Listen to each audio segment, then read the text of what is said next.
I'm Clifford Atiyeh with CarGurus, and behind me is the new 2016 Lexus RX 350. The Lexus pretty much invented the luxury crossover segment. That was back in 1998. It's still the best-selling Lexus. It's the best-selling luxury SUV, period, in the US. They moved about 100,000 last year in 2015. That's about 29% of Lexus sales in the US. And this year, now that this is the fourth generation car, they're trying to make it more masculine, a little bit less feminine, more sporty. We don't really know exactly how that translates to it on the road, but let's go and find out.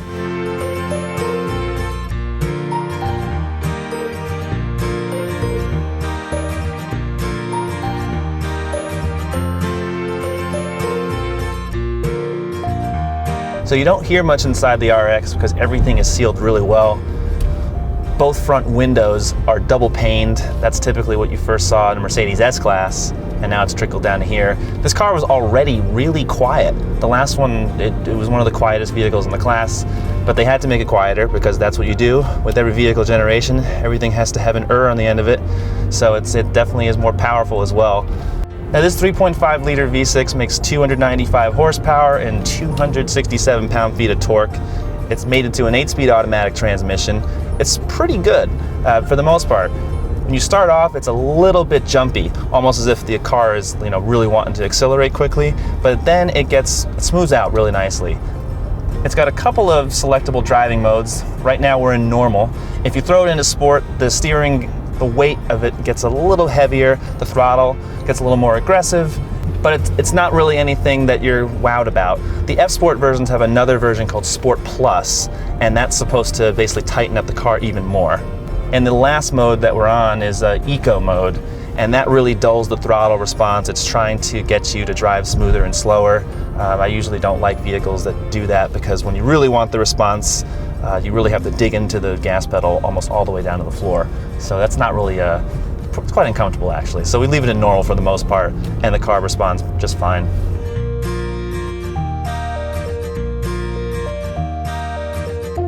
But the comfort here is just, I think it's first class. It really is nice. I've got a Mercedes E-Class at home, and that's the same type of feeling that I would put with this type of vehicle, specifically because it really just relaxes you. And I think that's really the whole point of this car. Everybody, especially the magazines, always want to talk about performance and what's the grip level and everything like that. But to be honest, we're not driving on the racetrack. It'll move, but the steering, for example, it's a little bit languid. There's not really much road feel. It's pretty numb.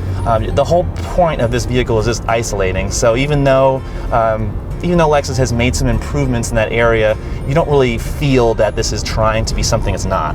So if you really kind of just take it for what it is, in terms of just going down the road and being comfortable, it excels at that. But if you really want some performance, if you really want to get some steering feel and really good throttle response, you're going to want like a BMW X5 or like a base Porsche Cayenne.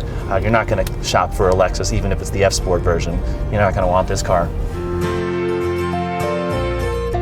Now in our vehicle here, we've got this optional wood trim. It's a matte finish. It does look pretty, especially on the center stack here. It's a really nicely laid out interior. Still pretty easy to use, except for the giant infotainment screen. And we'll show you that in a bit, but to be honest, it's pretty distracting if you're not used to it at first. Most new cars are. They're packing so many features. This screen is 12.3 inches wide, so it's always up. It looks like a tablet, even though it's not touchscreen.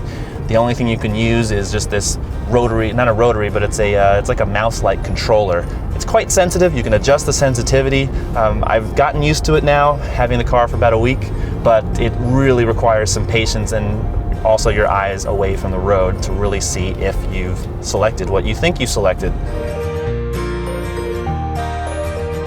Aside from all that, all the touch points of the vehicle are really just top quality materials all around. You got really nice soft leather. Most of the materials, especially with the rubbers, are really good, except for some parts of the lower dash trim. It would be nice to have that be softer, and also on the door panels.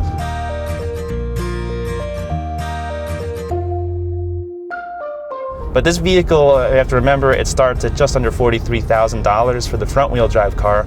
The version we're in now, which is an all-wheel drive model, which is the model you'll mostly see, especially if you're anywhere with snow, this vehicle is just under $52,000 with a couple options, and that includes the navigation system, includes the moonroof here, some of this nice matte wood, and you know, before you know it, you can be over $60,000 with an RX if you want.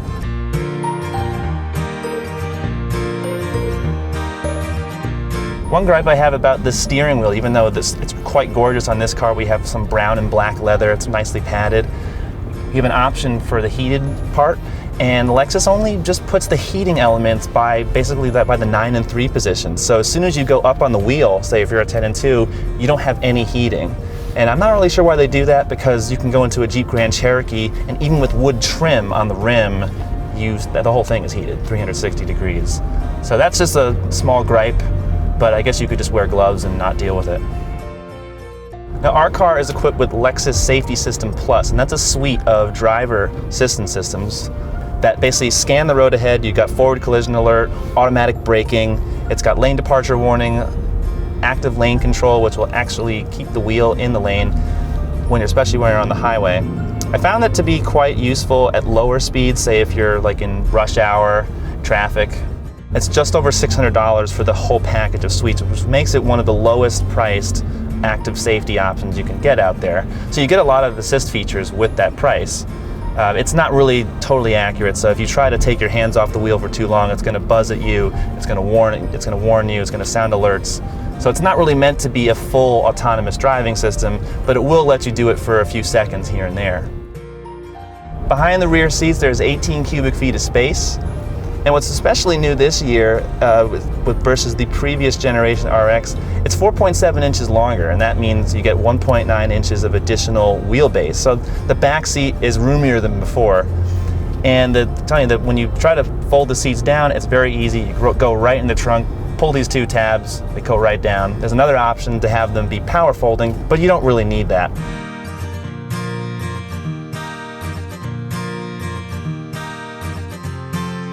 I don't think I've ever seen more switches and stalks labeled auto than I have in this RX 350.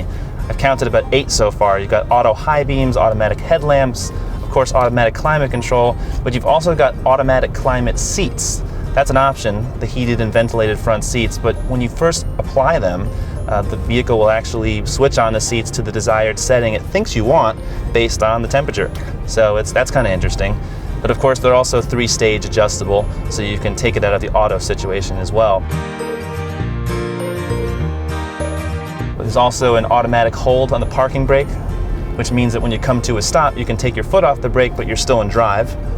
And it's also got automatic power folding mirrors, which is quite nice. When you shut off the car and lock it, mirrors fold right up.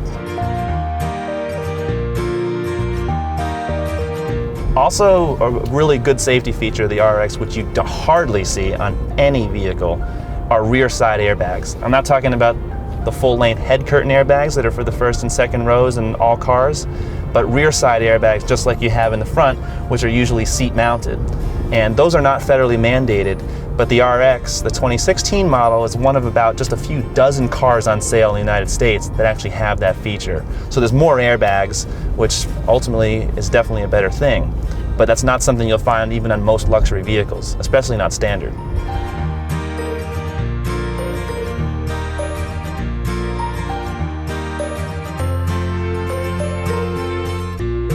So there is an optional 15-speaker stereo by Mark Levinson, and that's a brand that Lexus has used for years. It's really good. Our car has the standard setup, but I found it to be quite good. You've got Bluetooth audio streaming, there's 2 USB ports, there's HD radio, so there's a lot of connectivity. You also have, if you have the Lexus app on your phone and it's connected via Bluetooth, then you have a whole bunch of other apps that are accessible on the main infotainment screen. You got Yelp and OpenTable and Bing search, but to be honest, these are things that we could all do on our smartphones without having to link it up into the system. It'd be nice if those apps were actually on board the car itself. So all RX models have LED headlamps as standard, and LEDs are really bright and they don't use as much energy as regular halogen or even xenon HID bulbs. And that means you basically never have to change the lights for the lifetime of the whole car.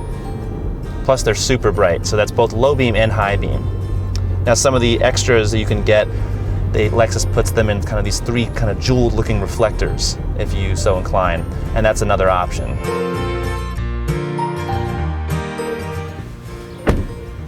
So what have we learned after driving this car for a couple hundred miles? Well, it's not as sporty as it looks. Toyota and Lexus have really been trying to up their game in this whole segment, trying to make everything more aggressive. But to be honest, this car's core is all about luxury, it's about comfort, it's about quietness. Those are the traditional luxury car values, and that is what most people are going to want in the RX 350.